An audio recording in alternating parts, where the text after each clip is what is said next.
저는 작년 봄에 결혼해서 이제 결혼 생활 1년도 채 지나지 않았는데 남편이란 작자의 싹수가 아주 놀았습니다. 얼마 전에도 한바탕 싸우고 나서 지금은 서로가 서로의 생각을 이해 못한다는 것을 인정하고 빠르게 이혼 준비를 하기로 했어요. 작년 4월에 결혼하고 지금까지 맞벌이를 하며 살고 있었습니다. 저희 시댁은 전형적인 중산층의 여유가 있고 평범한 가정이고 반면 저희 친정집은 제가 결혼하기 전에는 홀어머니와 단둘이 지내고 있었어요. 친엄마는 8년 전 제가 20살이 되었을 때 암 수술을 받으셨고 지금은 다행히 치료를 열심히 받으셔서 병원에서 완치 판정을 받았지만 그래도 이전만큼 건강을 완벽하게 회복하시지 못하셨어요. 저는 현재도 생계를 위해 밖에 나가서 일을 하고 있습니다. 다른 사람들처럼 8시간 또는 10시간씩 몸을 쓰는 힘든 일은 너무 힘들기 때문에 일할 수 있는 시간을 줄이고 집 근처에서 파트타임으로 4~5시간씩 일할 수 있는 일을 찾고 있습니다. 그러나 최근에는 이러한 일자리가 감소하여 일자리를 구하는 것도 어렵습니다. 충분한 생활비를 벌기 어려워서 결혼 후에도 친정에게 일정한 돈을 보내고 보조를 받았습니다. 남편이 제게 프로포즈할 때 집 상황을 충분히 설명했고 남편 또한 도와주겠다고 해서 결혼 생활을 시작했습니다. 중학교 때부터 아버지 없이 엄마와 둘이 살아왔습니다. 부모님들이 이혼을 결정한 이유는 무엇인지, 그로 인해 저는 아버지 대신 어머니를 택하게 되었으며 둘은 서로 의지하여 살아왔습니다. 어머니는 홀로 저를 키우기 위해 주말마다 공장을 비롯한 아르바이트를 했고 정말 많이 고생하셨습니다. 그 결과 아직도 환갑을 지나지 않았는데 어머니는 각종 건강 문제로 고생을 많이 하고 계십니다. 심지어 암 수술을 받고도 더 어려움을 겪고 있는데 생계를 유지하기 위해 아직도 일하러 다니고 계십니다. 결혼 전에 같이 살 때에도 어머니에게 충분한 삶의 여유를 주겠다며 도와줄 준비를 했지만 자식 앞길을 훼손하고 싶지 않다며 휴식을 취하지 않고 열심히 일하시는 모습이 참으로 안타깝습니다. 사람이구나 라고 생각했던 건 엄마께서는 저를 위해 모든 것을 희생하시면서 키워주셨는데 저는 그러지 못하고 시집가서 내 인생을 살아야겠다는 생각을 하며 적금도 들고 따로 돈을 모으고 있는 모습이 이중적이었습니다. 그래도 엄마와 함께 살 때는 제가 받는 월급에서 반을 떼어 엄마에게 드렸어요. 나머지 절반 중에서 제 용돈으로 30만 원을 쓰고 남은 돈은 전부 적금에 넣었습니다.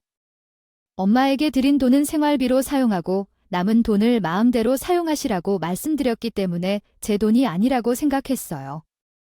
그래도 결혼 전까지 대학 학자금 대출도 제 이름으로 전부 갚았고 결혼 자금으로 3천만 원 정도를 모아놓았기 때문에 나름대로 최소한의 준비는 했다고 생각했습니다. 제가 남편과 신혼집을 알아보고 혼인 준비를 하느라 바쁘던 중 엄마께서 따로 제게 부르셨습니다. 이때 2천만 원이 들어있는 통장을 선물로 주셨고 그때까지 제가 엄마에게 드렸던 생활비를 따로 모아두셨다는 사실을 알게 되었습니다. 제가 결혼 후 떠나면 엄마가 혼자서 살게 될 텐데 그 돈을 받을 방법을 고민하게 되었습니다.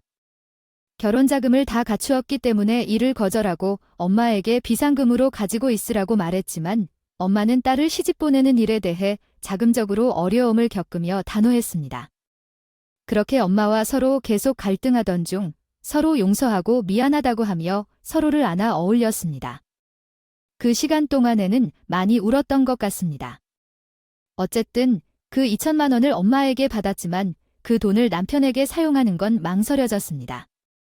말이 없이 조용히 지니고 있었고 저는 첫 달부터 엄마에게 생활비로 50만 원씩 보내기 시작했습니다.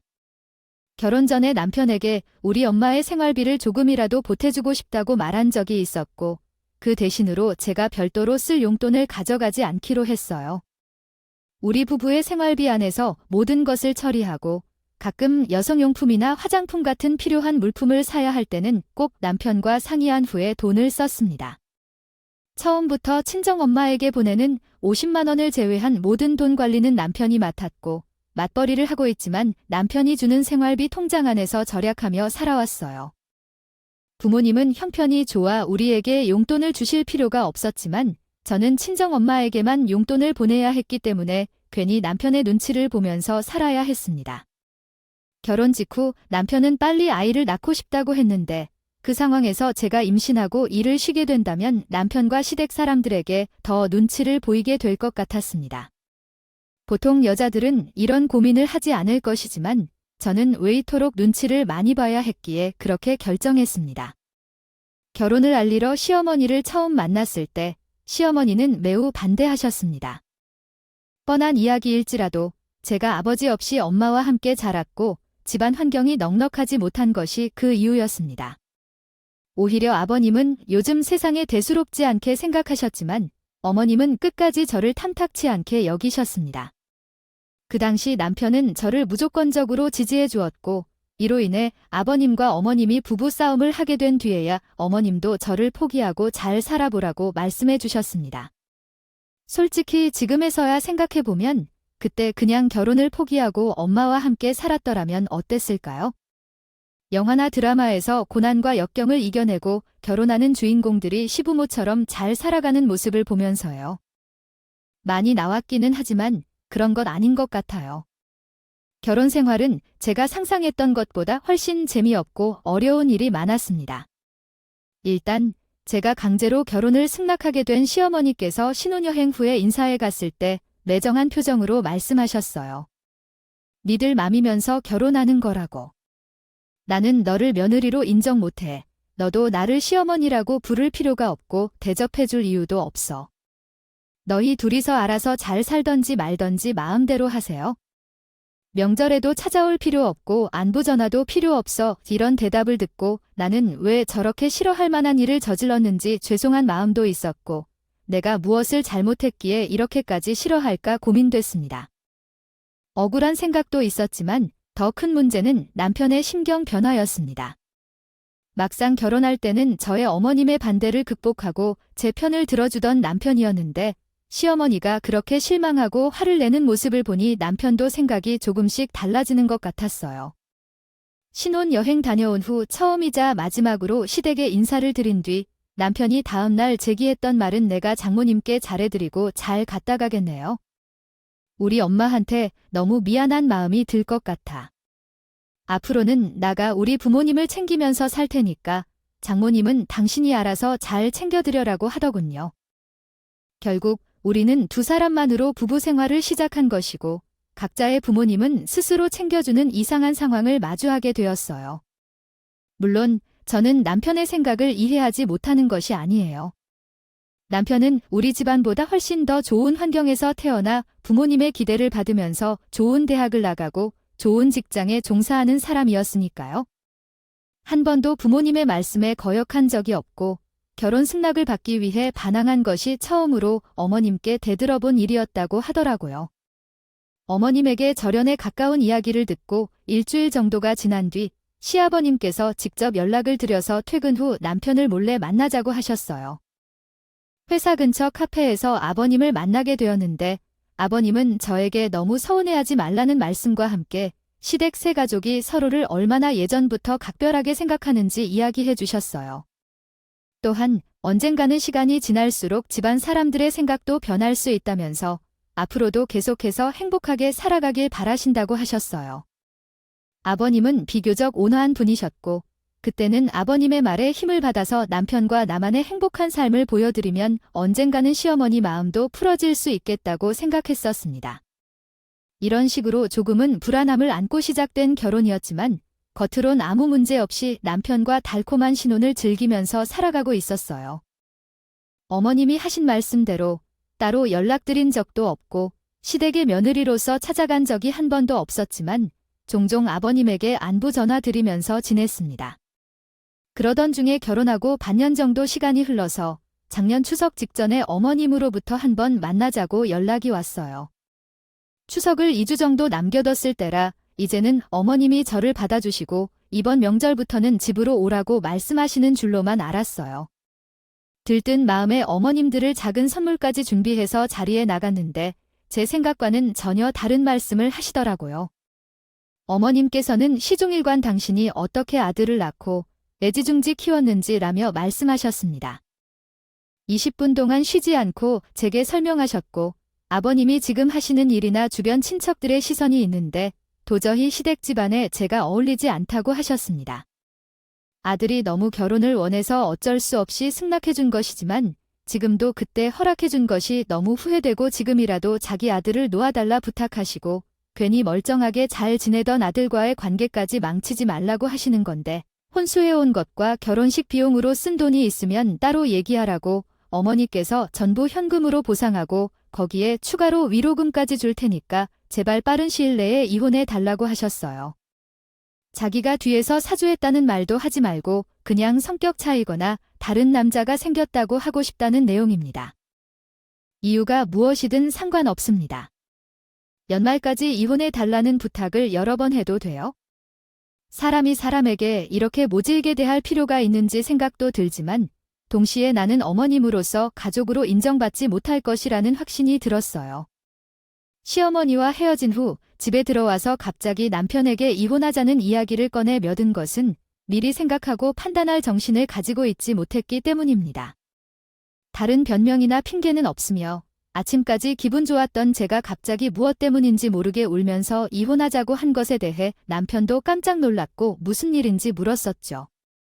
처음부터 끝까지 사실대로 이야기했습니다. 오늘 시어머니를 만나셨는데 그 때문에 제게 무조건 헤어지라고 하셨답니다. 제가 이렇게 미움을 받고 있는 줄 몰랐고 그냥 이혼하는 게 나을 것 같아서 남편께 말씀드렸어요. 제 이야기를 끝까지 들은 남편께서는 뒷걸음도 안 하시고 집을 뛰쳐나가셔서 그날 저녁 시댁으로 들어가 더 크게 싸우셨다가 돌아오셨답니다. 남편께서 시어머니와 무슨 대화를 나누고 어떻게 싸우셨는지 정확히는 알 수 없었지만 밤늦게 집에 돌아오신 남편께서는 앞으로는 자신 엄마가 따로 연락해서 만나자고 해도 결코 나가지 말라고 하셨어요. 결혼 전이었을 때 그 남편은 믿음직한 사람처럼 보였고 나를 위해 노력하는 모습을 보고는 그가 나를 위해 애써주는 것으로 생각했을 겁니다. 하지만 이제는 그렇게 생각하기 어려워요. 괜히 나 때문에 행복하게 살던 가정이 흩어져 가는 것 같이 느껴져서 마음이 좋지 않았어요. 인생은 한번 나쁜 일이 생기면 계속해서 일어날 때가 있다고 하죠. 그랬대요. 그런 사건 뒤에는 잠깐 지나지 않고 엄마가 갑자기 쓰러지셨다는 연락을 받았고 급히 병원으로 달려가게 됐어요.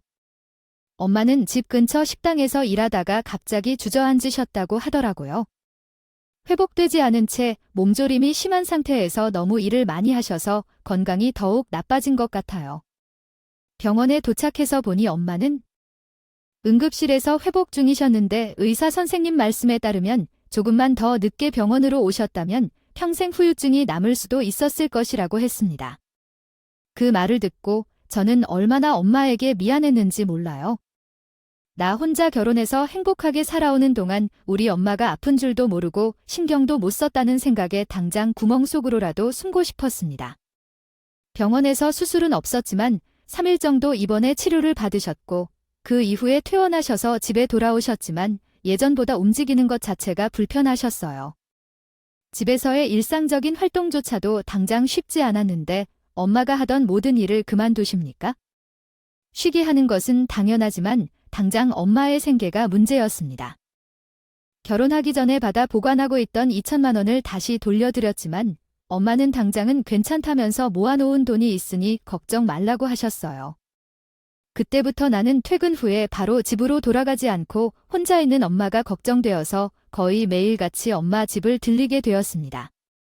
하지만 집에 찾아갈 때마다 점점 더 안 좋아지시는 느낌이었고 음식을 해 드시는 것도 쉽지 않아서 제가 사다 놓은 반찬으로 끼니를 때우시더라고요. 그때부터 엄마 집에 살림도 맡아서 하게 되었는데 매달 드리는 용돈 50만 원은 공과금을 내고 이런저런 고정 지출을 하고 나면 남는 돈도 거의 없었어요. 엄마가 일을 안 하시니 식비로 쓸 수 있는 돈도 부족했고요. 남편에게 그렇다고 친정엄마에게 용돈을 늘려주자고 하는 말은 삼가엔 염치가 없어서 꺼내지 못하겠다고 해서요. 월급을 포함하여 우리 부부의 돈 관리는 모두 남편이 했었는데 생활비 통장을 통해 엄마에게 모든 필요한 물품을 사주는 것도 바람직한 방법이 아니었어요. 그래서 결국 제가 생각한 건 결혼 시 받은 2천만 원 중에서 매달 50만 원을 꺼내어 우리 남편이 주는 용돈이라 거짓말을 하고 엄마에게 드렸습니다. 처음에는 그 돈을 받겠다고 하시지 않았지만 쌀도 살 돈이 없어서 고집 부리지 말고 받으라고 성가시게 우겨서 겨우 받게 했어요. 충분한 돈은 아니었지만 그래도 냉장고에 반찬이 부족한 날들은 있었습니다. 그러나 임시조치에 불과했고 통장에 돈이 모두 소진되면 어떻게 해야 할지 걱정되었지만 당장 중요한 문제가 아니었기 때문에 앞으로 생각하기로 결심했습니다. 저는 2천만 원의 비상금을 가지고 있다는 사실을 남편이 알 필요가 없다고 생각하여 그 사실을 비밀로 유지했고 또한 남편은 친정엄마에게 별 신경을 쓰거나 연락하거나 안부 전화를 하지 않기 때문에 발갓야할 우려도 없어서 안심하고 있었어요. 그러나 예상치 못한 문제는 얼마 전에 남편의 생일이 있었는데 친정엄마가 원래 사위에게 감사하고 있다는 것을 느끼는지라 남편을 위한 생일 선물을 준비하여 우리 집까지 왔다는 것이었습니다. 찾아오셨다고요. 백화점에서 엄마가 직접 고른 넥타이였는데 우리 집에 찾아오신 건 신혼집 구에서 이사했을 때 그때 처음으로 집 구경을 시켜드리고 나서 거의 1년 만에 찾아오신 거였죠. 모처럼 엄마까지 오셨으니 셋이 같이 저녁 먹고 남편 차로 우리 엄마를 집까지 모셔다 드리기로 했었는데 하필 그날따라 엄마가 너무 기분이 좋으셨는지 몇 번이고 사위한테 고맙다고 말씀을 하시다가 하면 안 되는 이야기까지 해버리고 말았어요. 그래도 내가 다 늙어서 복을 받고 사나 봐. 우리 딸이랑 사위 덕분에 더 이상 아무것도 바라는 게 없어.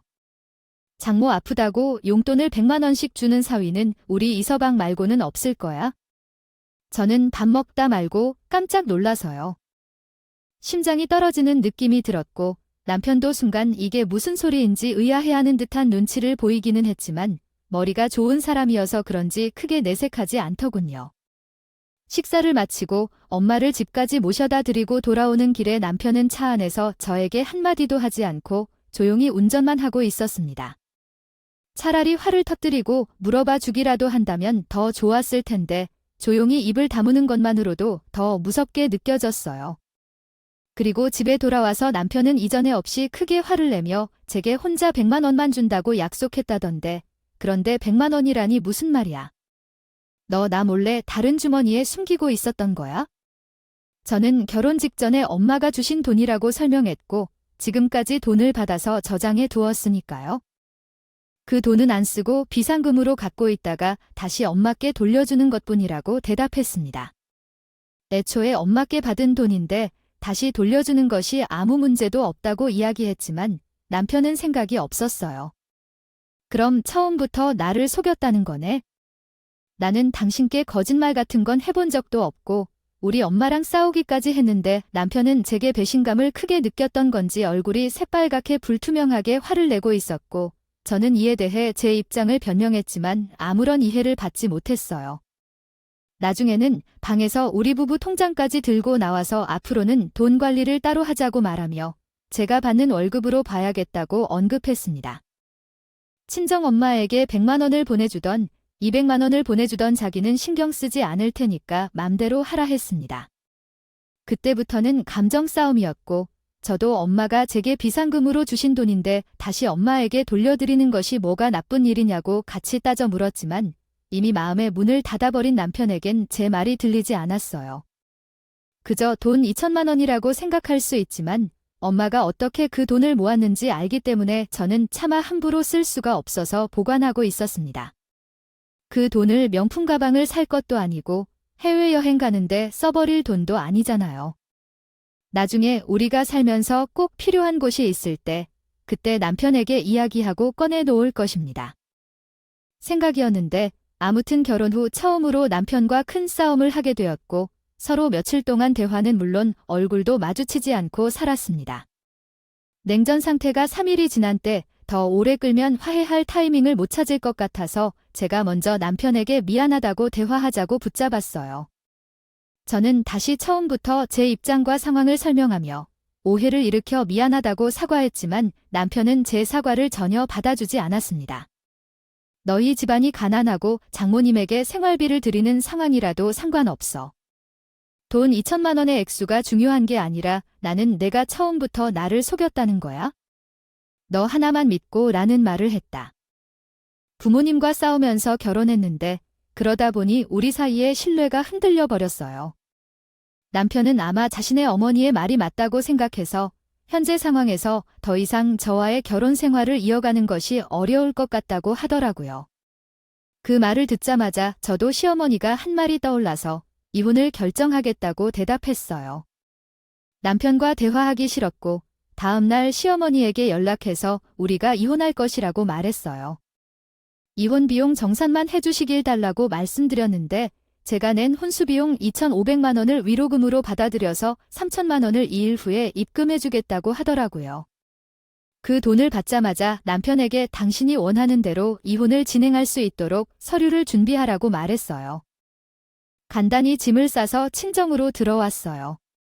겨우 이 정도 돈 때문에 이혼하다니 스스로도 어이가 없었지만 시어머니는 물론이고 이젠 남편까지 이혼 이야기가 나왔는데 더는 눈치 없이 버티기 힘들었어요. 친정엄마 집으로 돌아와서 다시 엄마와 둘이 살기 시작했고 오히려 결혼 생활할 때보다 심적으로 훨씬 편안했습니다. 퇴근 후에는 엄마와 함께 집 앞을 산책하고 쉬는 날에는 맛있는 것을 먹으며 다녔어요. 결혼 전보다 훨씬 행복하다고 느꼈습니다. 집을 나와서 엄마와 함께 살기 시작한 지 일주일이 지난 쯤에 남편이 전화를 걸어왔는데 드디어 이혼 서류가 모두 준비된 줄 알았지만 남편이 하는 말은 자기 화가 다 풀렸으니 이젠 집으로 돌아오라는 소리였고 저는 무슨 뚱딴지 같은 소리를 하냐고 내가 당신이랑 같이 사는 일은 이제 없을 거라고 대답했어요. 시어머니한테 혼수비용 정산까지 다 받았는데 제가 어떻게 다시 그 집에 들어갑니까? 이혼 이야기는 제가 아니라 당신 입에서 먼저 나왔고 이젠 돌이킬 수 없으니 이혼 준비가 다 되면 연락하라고 말했어요. 그러나 남편은 이제 와서 말을 바꾸면서 자기는 홧김에 한번 해본 말이라고 저 없이는 살 수 없으니 제발 돌아오라며 통사정을 하고 있습니다. 생각지도 못한 반응에 조금 당혹스러웠고 다시 그 집에 들어가서 결혼 생활을 할 생각을 하려고 했더니 속이 답답해지고 눈앞이 어두워졌어요. 캄캄해지더라도 그렇다 하더라도 환영받지 못하고 친정 엄마한테까지 합니다만 점쇄스런 감정으로 억지스러운 결혼 생활을 계속할 바보 같은 상황보다 차라리 이 자리에서 마무리하고 엄마와 둘이서 하는 게 100번 1000번 더 낫습니다. 최종적으로 남편에게 내가 결혼 생활을 이어나갈 의사가 없고 다시는 이런 사안으로 연락하지 않았으면 좋겠다고 대답했습니다. 그러자 이틀 뒤에 병원에 입원한 시어머니가 연락했다고 합니다. 내가 대체 무슨 말을 했길래 멀찍한 내 아들이 죽을 것처럼 난리를 피우고 있다며 며칠째 밥도 먹지 않고 술만 마시고 쓰러져 있는데 어서 집으로 오라고 하던데 내가 그 이상도 아니라 그 말을 듣고선 조금 웃긴다는 생각이 들었습니다. 가장 먼저 들었을 때는 저한테는 한 번도 관심조차 없었는데 자기 아들이 조금 울거나 소란을 피우면서 바로 제가 책임지라는 듯이 말씀하시는 게 어찌해도 이해가 되지 않았어요. 일단 다시 집에 들어와서 결혼 생활을 계속하라고 하시는데 이제 와서 제가 그럴 이유가 전혀 남아있지 않았습니다. 시어머니께서도 저는 이미 돈 받을 거 다 받았고 이혼할 거라고 알고 계셨으니까 다른 이야기는 하지 말라고 이혼 준비가 다 끝나면 연락을 주려고 했어요. 어머님이 내 아들이 진짜 쓰러지는 꼴을 봐야겠느냐고 말했던 이혼을 하라는 말을 취소하고 저에게 준 돈도 돌려줄 필요 없다며 다시 돌아와서 함께 살자고 하시네요. 이런 식으로 저를 무슨 동네 똥강아지 취급하는 것도 아니고요. 나가라고 하면 나가고 다시 들어오라고 하면 들어와서 사는 사람인가요? 더 이상 길게 이야기할 필요 없어서 어머님 전화를 끊어버렸습니다. 그 뒤로 지금까지도 남편과 시어머니에게 연락이 오고 있습니다. 매일 돌아오라는 말을 12번도 넘게 듣고 있지만 전혀 집으로 돌아갈 생각이 없고 지금 엄마와 단둘이 사는 것이 훨씬 마음 편하고 행복해요. 뭐 얻어먹을 것이 있다고 그 집에 며느리로 들어가서 평생 눈치 보고 살아야 합니까? 반쪽짜리 결혼 생활이지만 남들처럼 평범하고 행복하게 살아보고 싶었는데 결국은 엄마와 함께 사는 것이 제 팔자에 맞는 일인가 봐요. 이혼하는 게 무섭다는 생각도 없고 결혼해 본 걸 후회하지도 않습니다. 하지만 그 과정에서 분명하게 깨달은 것은 엄마가 저를 위해 일생을 희생하신 만큼 저도 엄마에게 최선을 다해야겠다는 생각뿐입니다. 오늘의 이야기는 여기까지입니다. 구독과 좋아요, 알림 설정을 부탁드립니다. 다들 행복하시고 좋은 하루 되세요.